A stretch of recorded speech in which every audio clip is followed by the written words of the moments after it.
educator and let's see, hold on. So welcome. Our guest today will be Ron Heady with Braver Angels.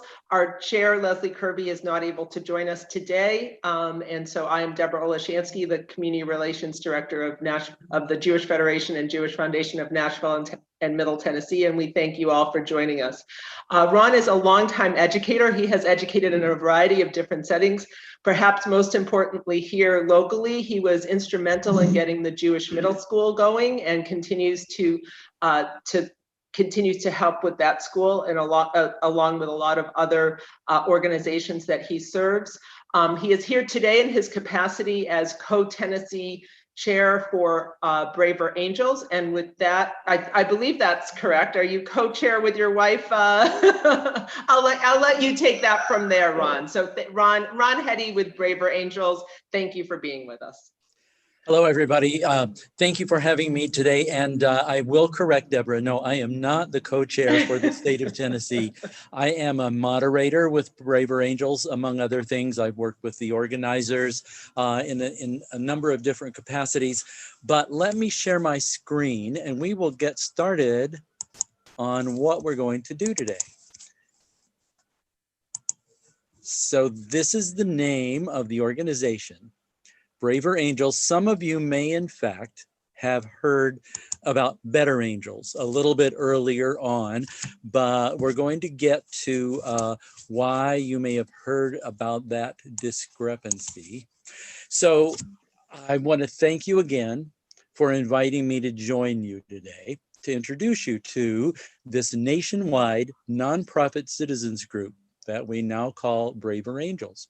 I'm going to start out today talking about the organization, its focus on political polarization, and then I'm going to talk about a variety of Braver Angels workshops and other offerings that are all designed to depolarize America, as well as what we're doing related to the presidential election.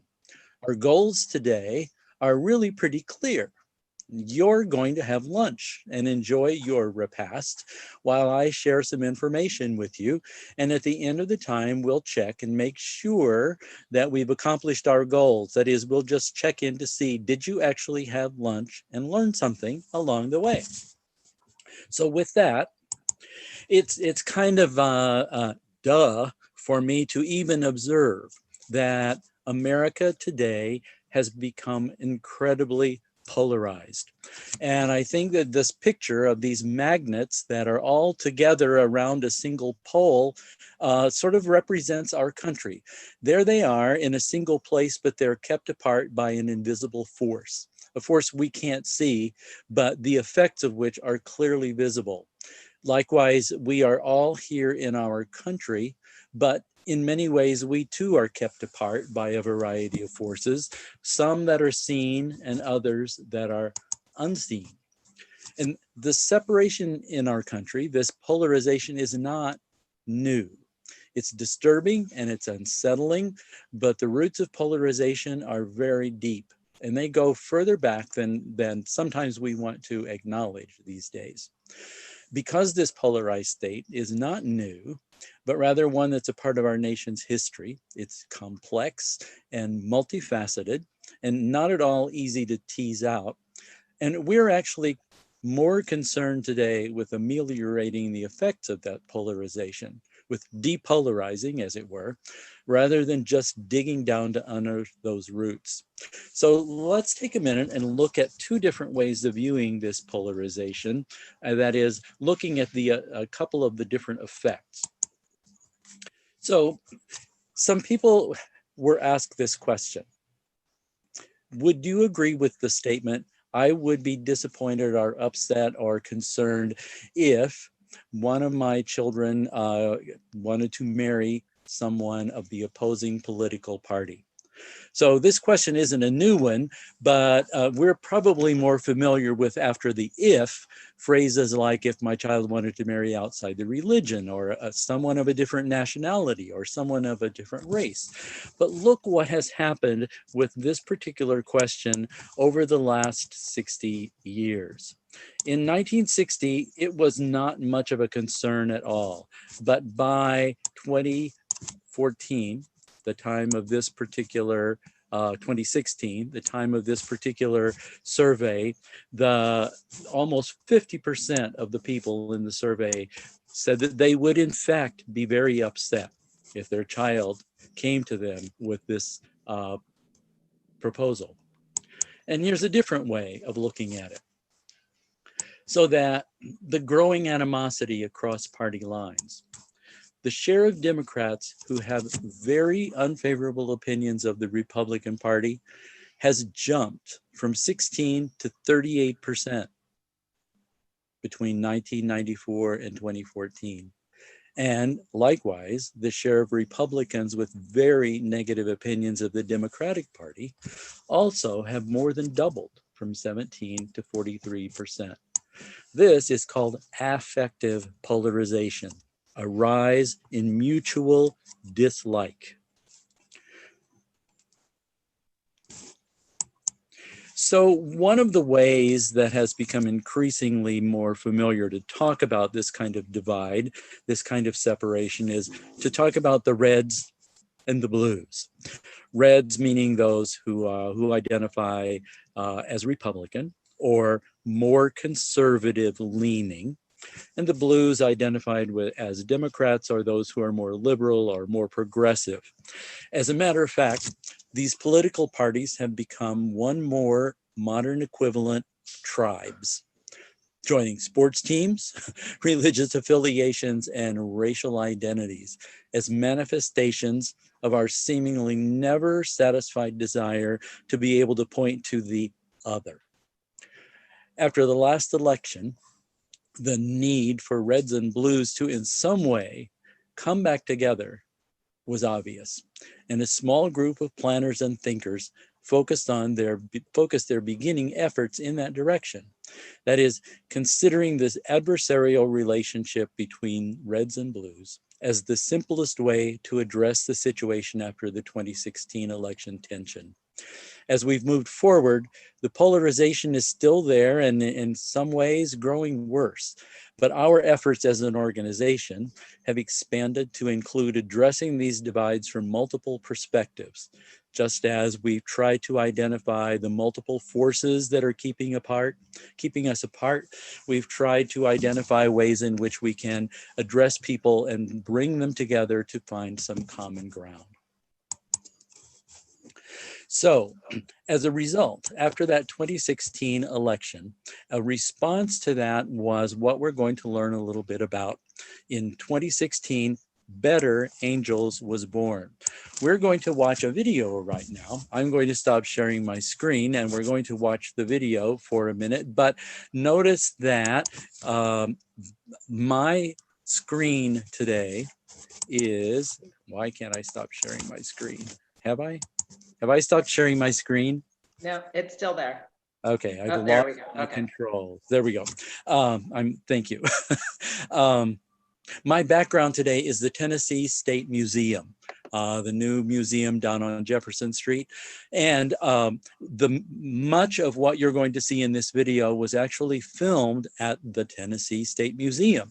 If you watch closely, you're going to see some familiar faces because the filming was done here in November of 2019 when we hosted here in Nashville one of the Braver Angels debates.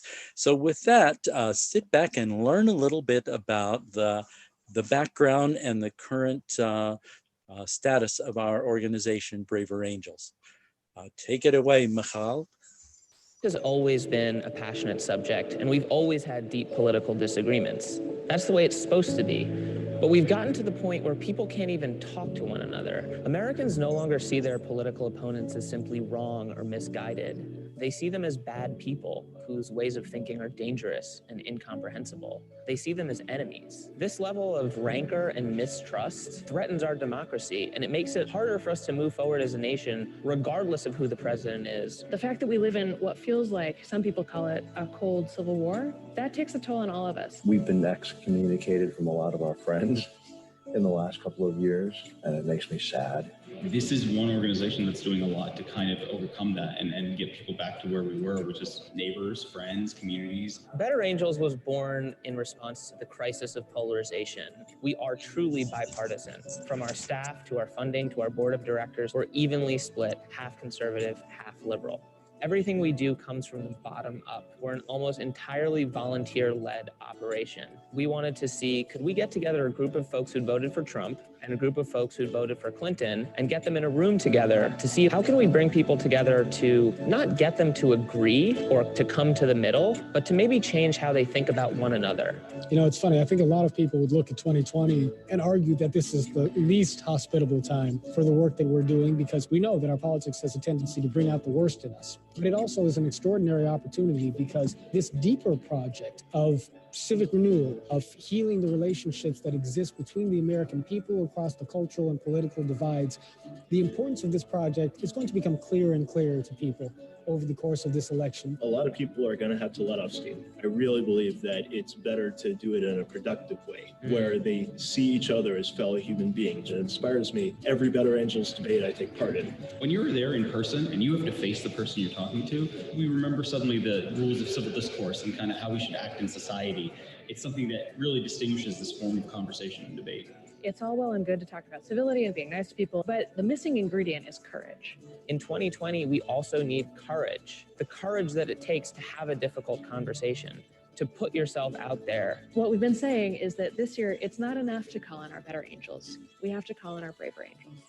The name Braver Angels captures the evolving spirit of Better Angels. We have to be willing to summon the courage to see the best in the other side, see the best in our fellow Americans. Courage means becoming a leader in your own community who's standing up for America, not just for your political party or your tribe or folks with whom you share an identity, but standing up for something larger that we can all believe in. If we can create a large enough movement that is clamoring for a more courageous style of politics, we can change the incentives. That's something that can only be achieved through what we call patriotic empathy, this idea that your love for your country is demonstrated in your love for your fellow American. As Braver Angels, we're able to lean into that with courage and boldness. It will make you feel like we can serve this place and our country can serve humanity in a way that is actually beautiful and actually does us justice. This is not a left-wing movement. This is not a right-wing movement, but it is indeed an American movement. We still have it in us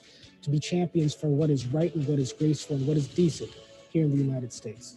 In this time of public health crisis, Braver Angels is taking its work online, hosting weekly online debates, virtual book discussions, concerts, skills training courses, and soon, one-on-one red-blue conversations. As Americans stay home to protect their fellow citizens, Braver Angels is bringing us together in new ways and helping us find the courage needed to transcend our partisan differences and overcome this challenge. Go to braverangels.org, sign up to join our email list, and at the end of the day, try to treat each other with respect, empathy, and find the courage needed to talk to people, even if, and perhaps especially when, you don't agree with them.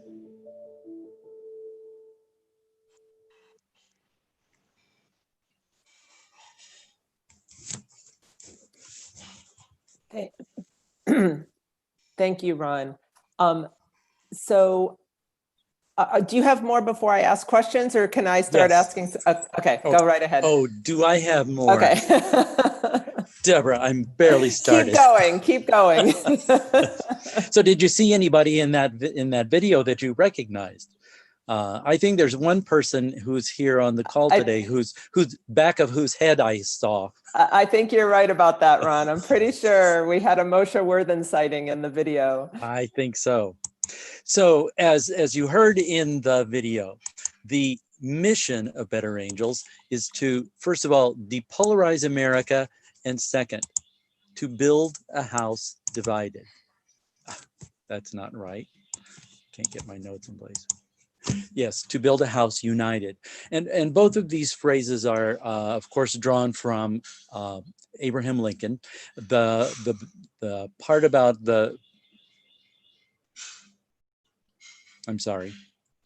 both of these things are inspired by Abraham Lincoln, but I want to point out that depolarizing and building a house united, these are not things that are asking us to compromise or to persuade anybody else. This is not about switching or abandoning our own beliefs. It's not about converting someone else. It is about understanding and respecting and honoring our fellow citizens. So everything about a Braver Angels workshop is based on the idea, political empathy, that you heard one of the speakers on the video mention. There is a pledge that goes with the organization, Braver Angels. It starts off with, as individuals, we try to understand the other side's point of view, even if we don't agree with it. And the key word there is try to understand. In our communities, we engage those we disagree with, looking for common ground and ways to work together. And finally, in politics, we support principles that bring us together rather than divide us. I think it's also a kind of a duh statement for me to make that these days we certainly tend to focus on the things that divide us, but we have to remember, if we're going to continue to survive and thrive, we need to be thinking about what can we get done together. I want to stop for a minute and I'm going to give you a quiz. This is a sort of a peek into what happens in one of the Braver Angels workshops. But as we talk about polarization, it's easy to focus on them and all the things they're doing to make things so bad. But one of the workshops focuses on the notion that sometimes we may have just a small part in that ourselves. And this self-assessment is going to ask you to stop for a minute and think about your own particular views. If you have a piece of paper, you can sort of jot down your answers. There aren't that many questions. You can probably hold it all in your mind as we continue through. But the first question asks, how often do I find myself thinking about those people on the other political side without much regard for the variation among them?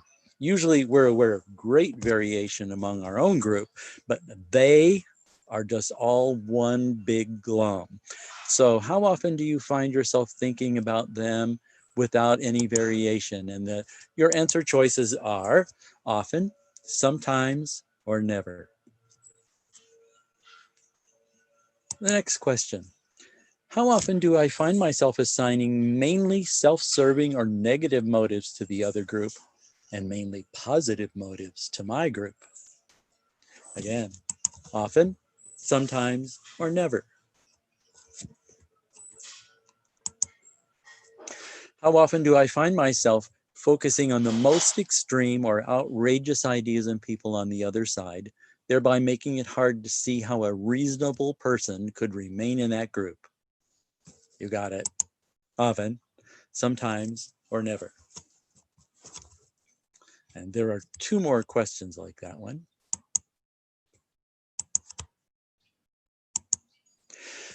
How often do I find myself comparing the worst people on the other side with the best people on my side?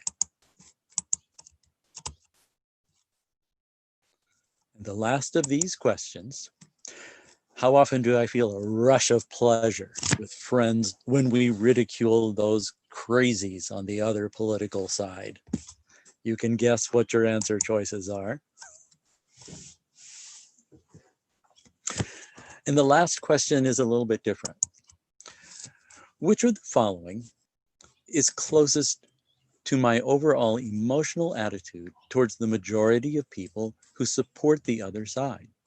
Identify the one that is closest to where you are now and the one you aspire to if they're different. So your attitude towards the majority of people on the other side. Is it hate? They are enemies out to destroy the country. Is it disdain? They're ignorant and should know better. Is it, excuse me, while I get myself back together here.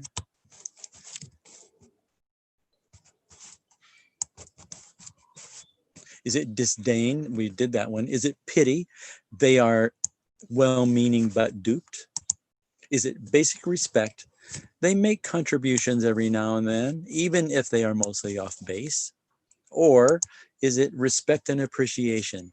They make unique and necessary contributions. Now, that's it. Those are all the questions there are. But take a minute and think about your answers. And I'm going to ask,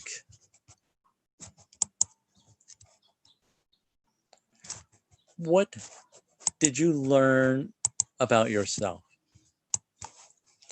on a Likert scale, which goes from, at the one end, that were you very surprised at what you learned about yourself? Oh, somewhat surprised, given, how do these answers match up with how you tend to think about yourself? Were you surprised, not surprised at all, or you knew it, you have it nailed?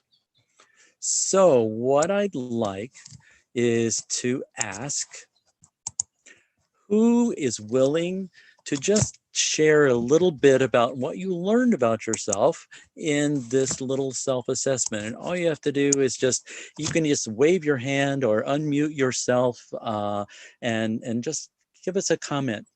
Was there anything did you learn something about yourself in this? I'll just invite people to unmute. We're a small enough group. I think you can just unmute. And for those that are willing to share, go ahead and unmute yourselves and share, please. Who's brave? I'm an old teacher. I will call on you. Nobody? I can't believe it. Well, all right. I will not force you because you're having a lovely lunch, but here's something that's very interesting. You can sort of compare yourself to other people. This is a 2019 Pew survey. Wait, Ron, yes. Sorry to interrupt, but I think Moshe would like to share. Okay, great. I did my little hand up, but okay. it's working. Well, you were correct that you spotted me in that video. I would say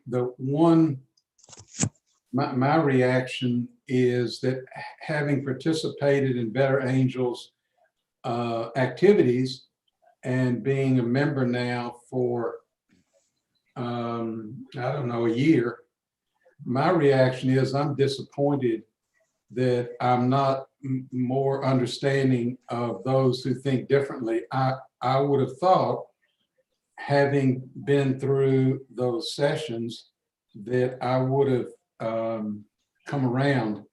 But as I sit through the election proceedings, I find that I haven't gotten very far.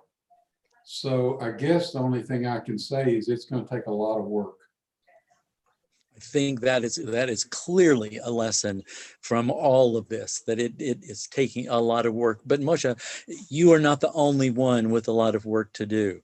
And I think one of the realizations that comes from any of these sessions is how much work we all have to do, because we are all a part of it.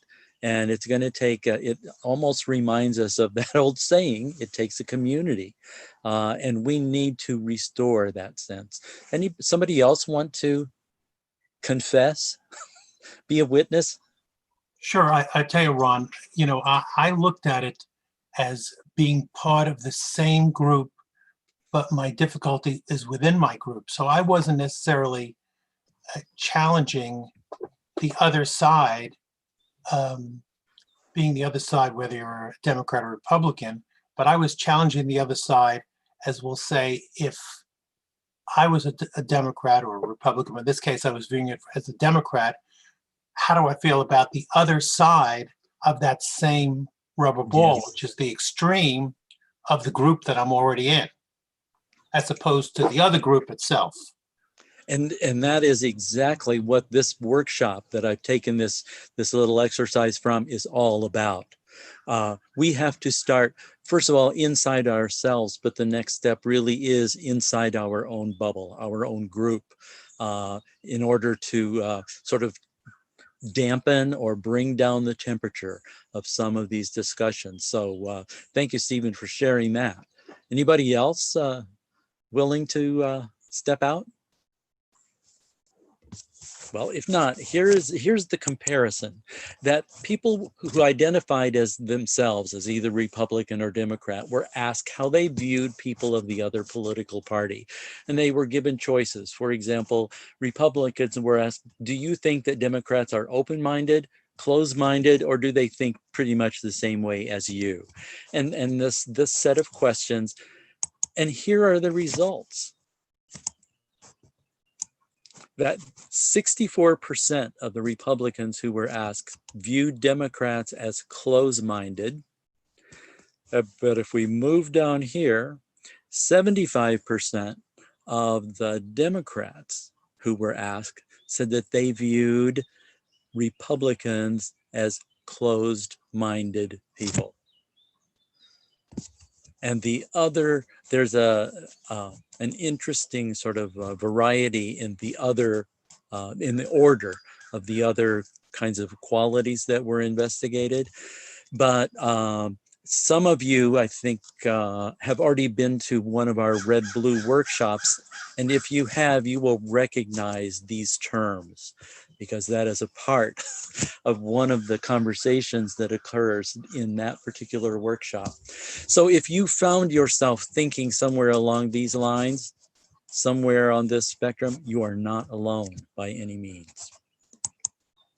So a little bit about how this whole movement started.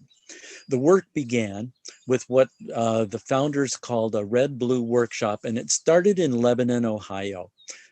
This is in late 2016, and they tried it out again in New York a few weeks later, and it seemed to work. And so they took the show on the road. It wasn't exactly this kind of wagon train that traveled across the country, but there really was a caravan across the country trying out this new workshop. You saw pictures from the original Lebanon, Ohio workshop in the video. There was a point where there were two men, one of them in a striped shirt and the other one was kind of heavy set with a little goatee, and they ended up at one point hugging each other. One of those is a staunch Democrat, the other a staunch Republican. But as a result of that workshop, they have gone on to found and lead their local alliance. They have become both friendly and friends, although neither of them has ceded a centimeter of his original political convictions. The caravan made its way through Nashville in late 2017, and that appearance sparked some people who attended and has led to a long-term and active presence in our city, and one that is expanding out into other parts of the state. So I just want to tell you about the different opportunities to participate in Braver Angels. This one is the original, and sometimes it's called the granddaddy of the workshops. It's called simply the Red Blue Workshop. This is one that requires an equal number of people identifying with each color in order to participate. It is a big commitment. In its original form, it was a 6 to 7 hour, one-day workshop that was modified later to be a two-parter and has since gone online. But in this workshop, a lot of the conversation, first of all, occurs within your groups. This particular picture is from a Nashville Red Blue workshop, and this exercise is called a fishbowl, and the people of one color sit in the middle and they talk about two questions. The people of the other color sit around and their job is to listen carefully to what these people have to say. After the conversation is over, they switch, and these guys go into the middle and these guys go out, and their responsibilities switch. But they always are there to listen and to learn what the other group has to say. Another workshop, and this is the one that you had a little activity called Depolarizing Within. The idea is it's very introspective and reflective, and after some self-analysis, it leads to teaching some skills to use with people, as Stephen pointed out, people who think pretty much the same way you do, only probably more so, because It reminds us that sometimes when we're with our own kind, we just jump right in and stoke the fires of depolarization. So the Depolarizing Within workshop is for dealing with people who think and believe pretty much the same way we do. Another workshop is called Skills for Bridging the Divide. This is basically a communications workshop. And I always tell people when I'm moderating this, we're not here to teach you anything new.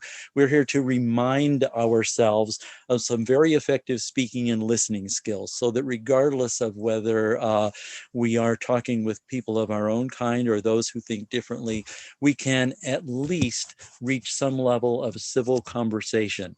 And demonstrate some respect and responsibility for one another. A relative newcomer is called the Braver Angels Debate. Again, this is a picture of one that we conducted here in Nashville. These debates take the form of a parliamentary rather than the more familiar competitive debate. And the group that is sponsoring this debate works in advance to construct a resolution. And at the debate itself, then everybody who is participating is actually invited to take part in the conversation. What happens is it goes around the room alternating between pro and con or for and against the resolution itself. The key descriptors for all of these workshops, including the debate, are safe, structured, and secure. There are no open forums, there are no have at it situations, because the goal is always to create an environment where everybody who attends can leave feeling that he or she has had the opportunity to speak for himself or herself, what's in your heart, what's in your head, but also to leave feeling that you were heard. There are always ground rules, expectations for good behavior and goals, and they are always moderated by a trained and certified Braver Angels moderator. Since COVID, everything has had to go online. So they've all been modified in one way or another for digital delivery, and they've all turned out to be quite successful. The time varies from 90 minutes for some to up to 3 hours for others. It depends on the content. They are offered at both local and national and regional levels. Some of the national debates, which before the election were happening every Thursday, have had as many as 1,000 people attending. I have moderated sessions that varied from as few as 6 to over 100 participants. Tomorrow, I am co-moderating a new workshop, one that's still in pilot phase, and there will be 10 participants, 5 reds and 5 blues. But last week, I worked with a group from Austin, Texas that had 38 people attending. Earlier this summer, I was one of 4 moderators doing that Depolarizing Within workshop in a partnership with the Citizens Climate Lobby. Over 800 people registered for that workshop, so it was split into 4 simultaneous deliveries. I had over 125 people in my session. But regardless of the number of people who participate, the quality is always a reflection of the eagerness and the seriousness of the people who choose to attend. One of the things I want to point out is that even though there's always a call for reds and blues, we're intent on making sure that everyone feels welcome and fully invited to attend at one of our local workshops. A young man and his wife from Franklin came, and at the end of it, he said, "I was really reluctant to come to this thing because I figured you'd all just gang up on me, because the debate was about guns, firearms, and he is an avid firearm collector. He is an instructor, and he is a conservative." And he said, I almost didn't come because I thought I knew what would happen, and it didn't. And he became an active member of our alliance. Some new things that are coming along. There is a special workshop. It's called One-on-One Conversations. And you heard it mentioned in the video as a setup between reds and blues. It has been expanded. You can create one between a rural and an urban citizen, between a black and a white citizen. Again, these are structured. They are set up in such a way that we can work with one another in a civil, respectful way and go away feeling that we have learned something. A new addition to the workshop is called Families in Politics. This is designed especially because so many families have been torn apart really by politics. You heard the one man say on in the video that his family had just been fractured because of their political dissent. On a session the other night, a young woman said that some of her friends don't take their children to see their grandparents because of politics. And this is really not anything we want. So this workshop focuses on how to talk with some of the fairly familiar participants in some of your own family discussions. The gladiator, the one who comes out swinging and knows exactly how it's going to be, and you better get in line, and that's the end of it. So there are some ways of how we can respond to some of our family members other than just sticking our head in the sand, like some which is another one of the parts of that organization, of that workshop. In progress, there is a new workshop called Depolarizing Conversations about Race. And this is a skills workshop for difficult but necessary conversations between white Americans. One of the things we heard so often after some of the disturbances of the summer was that African Americans were frequently called by their white friends and asked, so what should I do? How are you feeling? Help me understand. And this is a workshop that says maybe this is a group that needs to do a little work about understanding itself. Another one coming online is the Common Ground workshop. This is the one I'm trying out tomorrow. Actually, it is being conducted in Atlanta.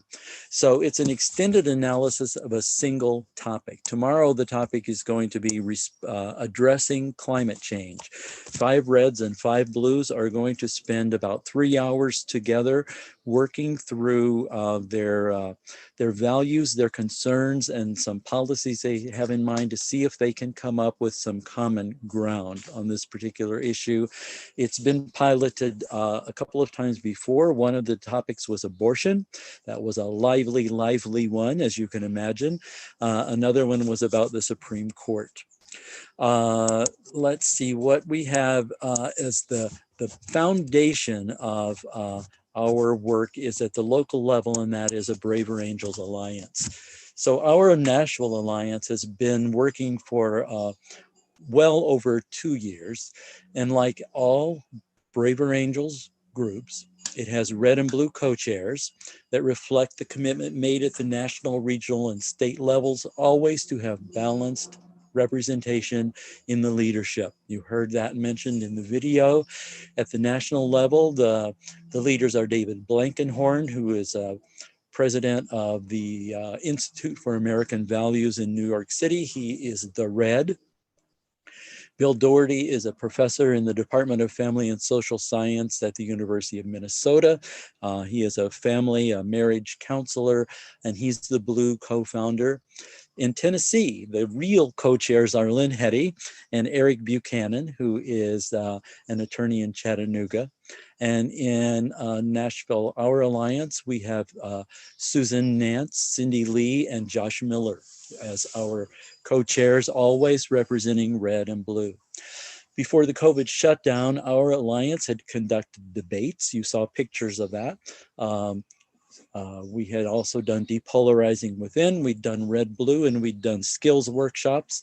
And we'd begun working on a firearms access statement, which was halted by the sheltering and staying safe problems, because part of the plan was to take it to the legislature, but they closed down too. So since the transition to online, the Alliance continues to meet and has conducted skills and depolarizing workshops. And we've scheduled one of the family and politics sessions for just before Thanksgiving. And it's going to be conducted in collaboration with the church group in Fairfax, Virginia. But you can learn all about that, and you may want to join in too. I do invite you to go to the Braver Angels website, www.braverangels.org, and that's where you can find many, many more details than the ones that I have pointed out in this perhaps too lengthy discussion. But there are opportunities to find out the background about things that we do, how to get involved yourselves, and of course there is a place where you can join Braver Angels. Moshe will affirm this. The dues are hefty. I think Deborah knows too. They are $12. That is for the year, although no one will discourage you from contributing a slightly higher amount if you want to. But if you join and become a member, you then have access to even more information than you can obtain from this particular site itself. On this screen, you can see two initiatives that are very important. I promised that I would end with talking about what we've done in relationship to the election. And the first one is called Hold America Together, HAT. And so it's an initiative to speak for the union at a time of pending election crisis. Some voted for President Trump and others for Vice President Biden, but we are united by our commitment to keep our country together and in our care for each other as fellow citizens. So there are two things you can do there. You can sign a letter, and there's a link to it on that page, or you can form your own HAT group, which is some action that you can take yourself. That is one of the initiatives. The second one is called With Malice Toward None. Again, this goes back to Abraham Lincoln, and the challenge following the election could be extremely divisive. Could be. Talk about understatements. I started with one, I'm ending with another, that no matter who wins, some people are going to be very happy. Some people are going to be very despondent. And one of my former students wrote the other day that as a union person with a lot of union experience, he could say that a 51-49 split is not a win under any circumstances. It merely says we are passionate about how divided we are. So in order to make sure that we don't continue to become even more polarized, Braver Angels has invited 3 different groups to join in this initiative with Malice Toward None. So in Nashville, we've had several groups join the initiative in Nashville and Tennessee, I should say. The University of the South in Sewanee and the Vanderbilt Divinity School joined in the colleges and university category. A civic organization in Memphis has signed on, as well as Common Ground, a Nashville group that meets monthly to talk about issues of concern. And Protestant, Catholic, and Jewish organizations in the state have joined in this important work. And in just a minute, Deborah is going to tell you about one event in this initiative that's happening right here in our own community. For more information, please contact, you can contact me at my email down here, ronheady3@gmail.com, or you can contact your state co-coordinator, Lynn. Many of you already know Lynn.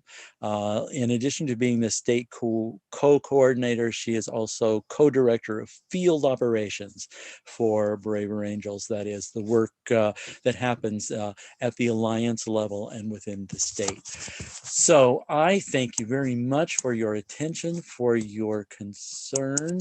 And I am going to turn this back over to Deborah, but I do want to see how many of you finished your lunch. Raise your hands and wave. And did you learn anything at all? So we can really call this a lunch and learn. Thank you very much. Deborah. Well, thank you, Ron, so much. And as you can all imagine, as Leslie and I were scheduling out our lunch and learns, and we knew that today would be the Friday after the election, we also suspected that we would still not have a declared winner. And that as we had been prepped, that it could take a little while, that this election season is different than all other election seasons before. And as expected, we do not yet have a declared winner today. But I do think that I think all of us can agree that we are not happy with what we've seen in this election season so far. And so this is an opportunity to try to do things differently. Ron, I have a couple of questions for you before, and then we'll open it to any other questions from the group.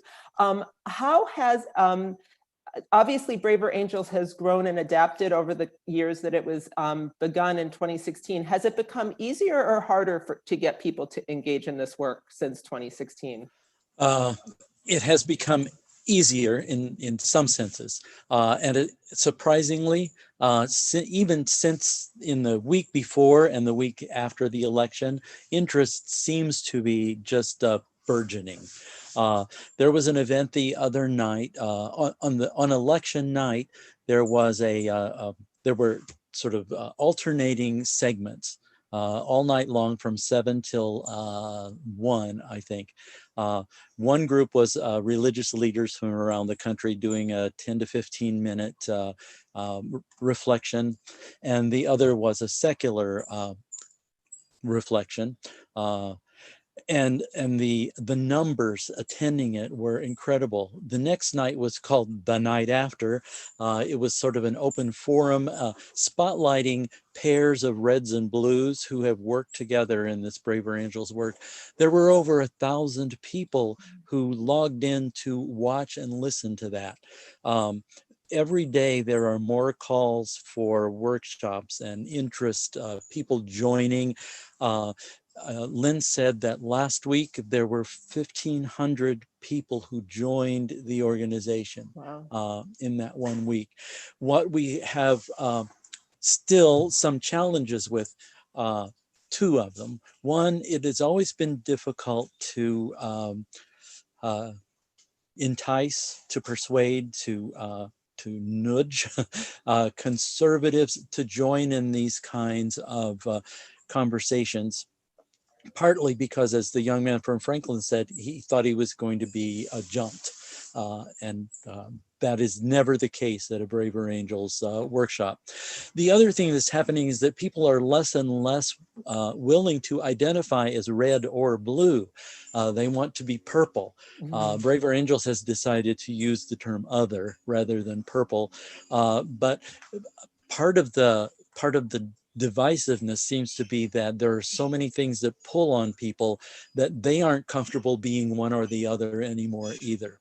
So that's sort of a yes and no answer to your question, but right now it's growing, looks good. Well, yeah, I think that I'm grateful to hear that, because I think the need has only grown, and so it's good to know that the participation has also grown. And you sort of answered one of my other questions, which is I have participated in several different programs. There are very strict ground rules. How do you make sure that you're getting the right people into the group? And then what do you do if you have someone that doesn't quite want to follow the rules? A couple of things. One is that, especially for the small workshops like the Red Blue workshop, I don't know about other places, but here we always talk we talk at length with the people who sign up and say they want to join, because sometimes they aren't really ready for that kind of close, serious thoughtful engagement. They are just too far on one extreme or the other. For the most part, the people who attend these workshops, the self-selection puts them in the right category. But we do occasionally encourage someone to give it a second thought. When we actually get to a workshop and someone is not following the ground rules, a couple of different things. In one that I participated in Bloomington, Indiana, there was a participant who was off the rails. And actually it was her peer group that handled the situation. One of the promoters or sponsors of that workshop was ready to talk with this person at the lunch break anyway, and say, this may not be the place for you. You seem to be uncomfortable. But the peer group took care of it. There is a lot of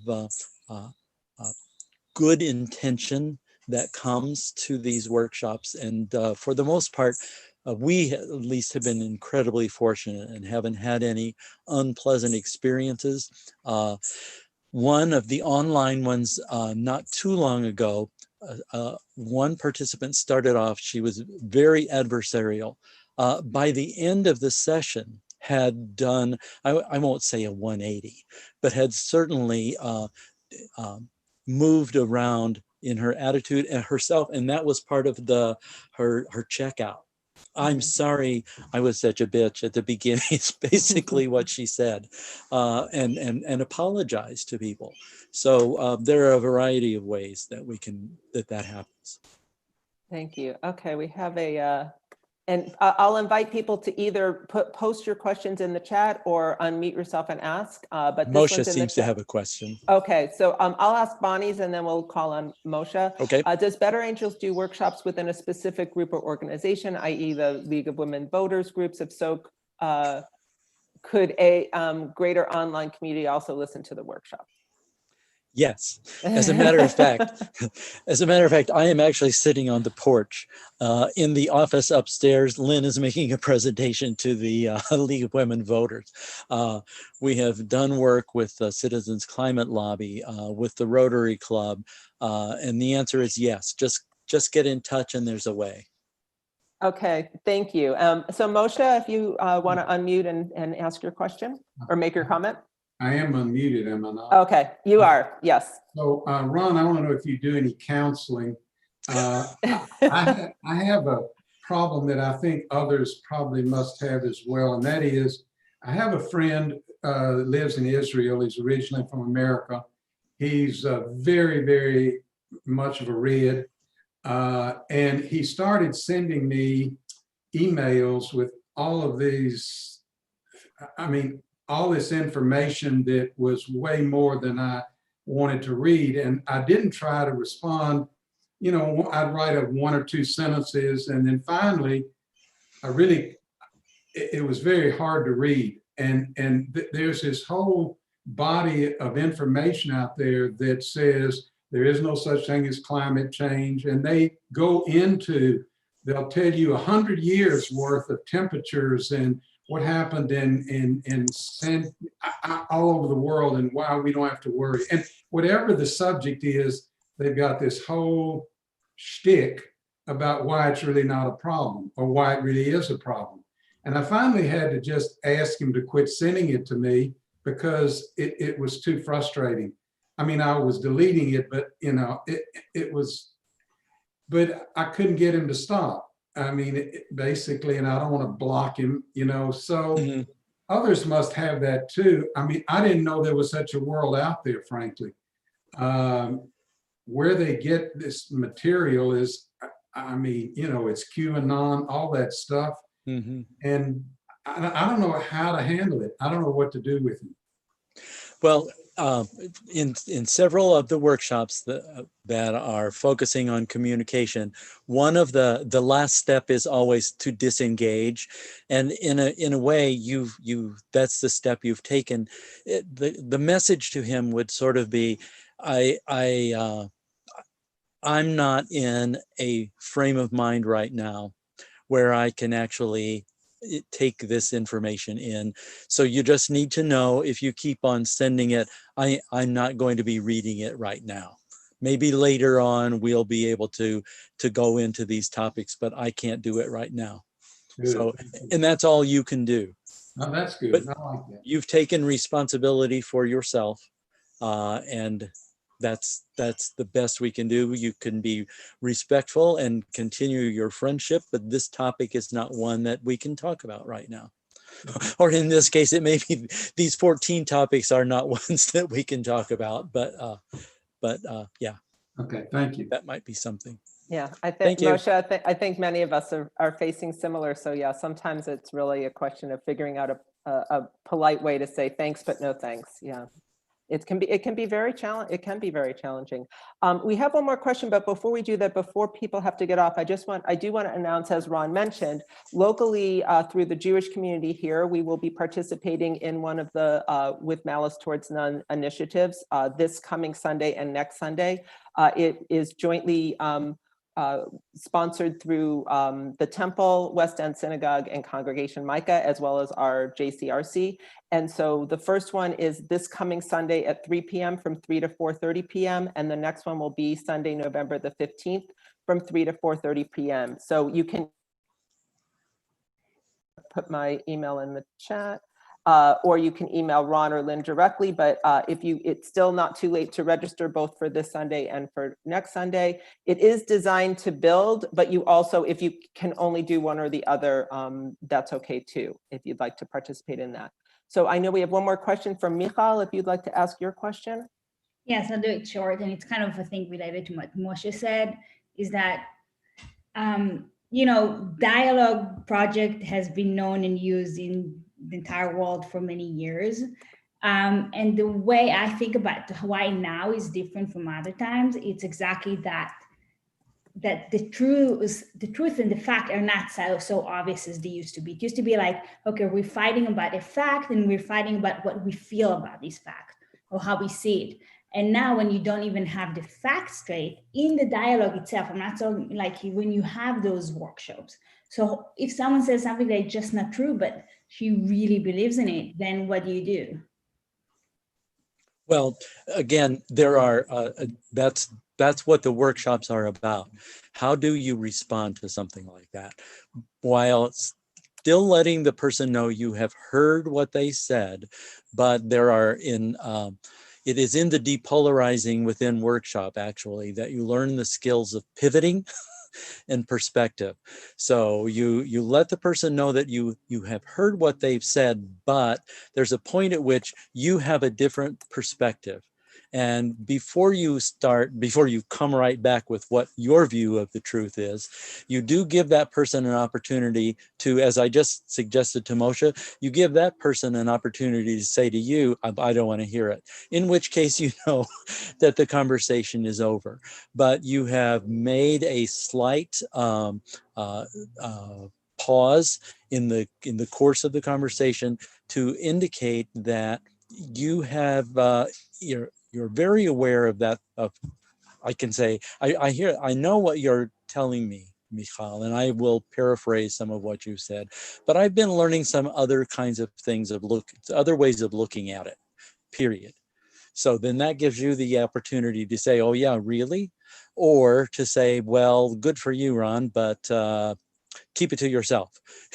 In which case we know how far the conversation, well, that it just ended, right?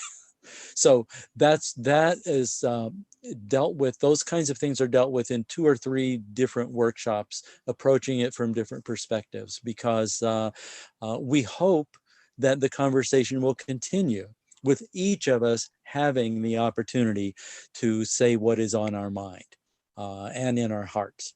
But sometimes that's just not going to be the case, and in which case we will accept that and depart gracefully. Thank you. Any final questions or comments from anyone before we adjourn?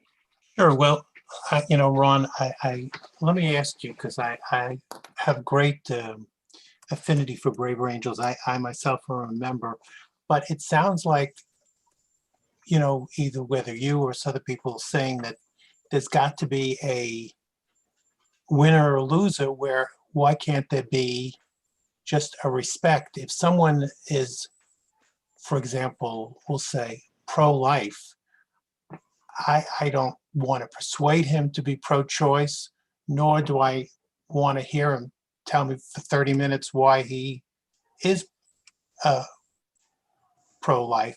Why can't I respect his opinion without it having to be, without him having to explain to me why he feels the way I do, and I have to explain to him the way I feel? You know, it sounds like, you know, people say, well, my friend feels this way, I feel that way, how do I deal with it? Well, why do you have to deal with it? Why can't you just accept it?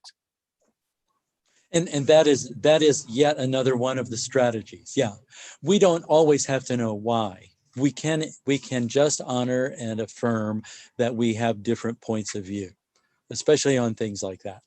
And if part of the Braver Angels approach is that sometimes understanding how a person came to a particular position makes it easier to keep them close, because the tendency too often nowadays is to dismiss people because they have a different perspective than you do.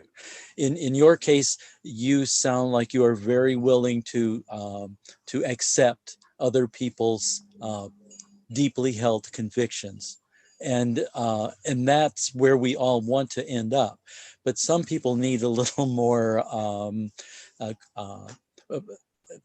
have the way to that position paved a little more smoothly than others do.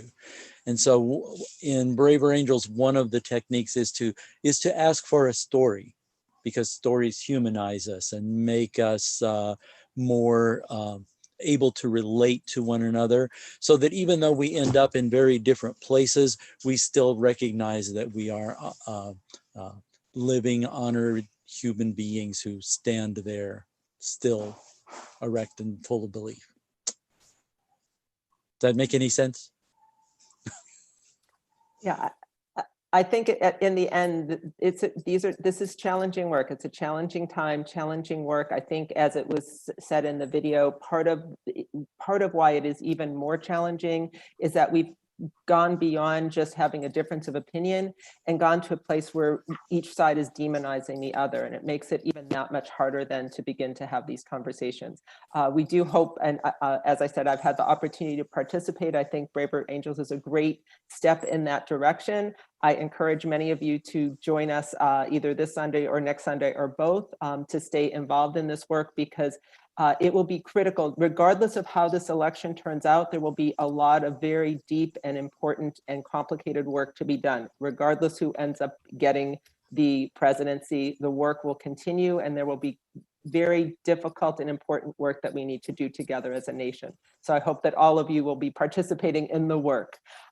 With that, I will announce that for our, first of all, Ron, thanks a million. This was really just extraordinarily informative, really well done, and really, I think, a perfect opportunity for us to learn about on this Friday after Election Day, but still within election season. So thank you for joining us. Thank you for having me. Our guest for next week will be Ginny Poopa Walker. She will give us an update on the Metro Nashville Public Schools, and specifically with regard to what is happening relative to COVID-19 and how the classrooms are open or not open, and all the various complications for that in the public school system. Unless there are other final comments or thoughts, I think we will wish everyone a Shabbat Shalom and a nice weekend, and hope to see many of you on Sunday.